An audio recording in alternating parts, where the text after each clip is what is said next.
Hello everyone, this is Random Videos. Here I have my cat. She's quite happy to be here. And today we will be building, well, not building, but shall I say, putting two pieces into a motherboard. Today I do not have the heatsink, but I will find it eventually, and I will add it in another video. But until then, you're going to have to wait. My cat trusts me, so I will do this today. First off, we will start with the RAM.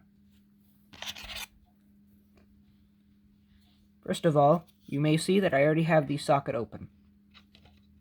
I will close it here.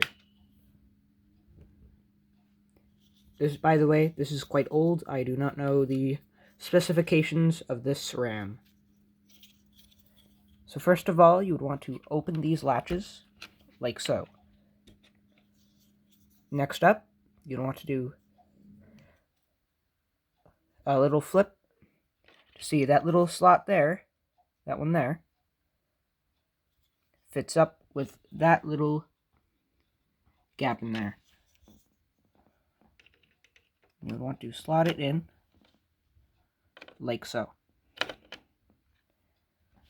You may think, oh, you may want to push this and this in separately. But no, you want to apply even pressure on each side of the RAM, like so, until you hear a click. I didn't do it that even, but it still works. Next up will be the CPU. Today we have, I don't know if you could read this, an Intel Pentium 4.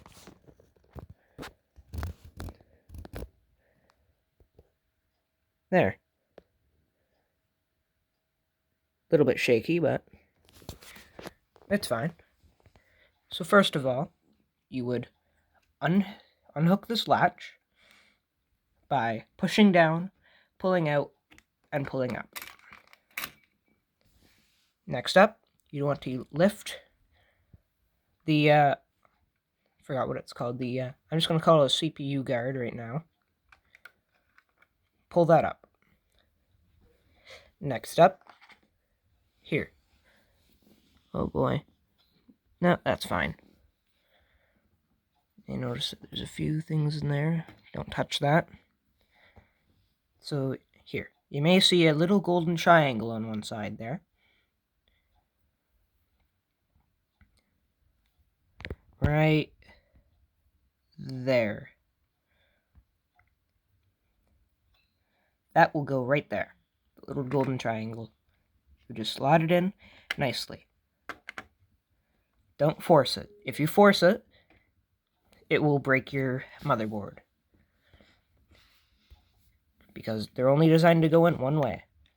So here, I'm just going to turn it like this. Oh, seems I can't push it in.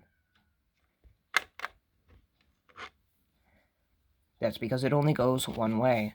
And that way would be like that. Next up, you want to lower this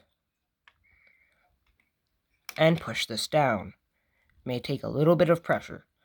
And then get it under there, like so. And that will be good enough. I currently do not have a power supply or thermal paste or a heatsink currently. And I am pretty sure that it has integrated graphics. But I'm not completely certain. But that will be all for today. Hope you enjoyed, and see you next time.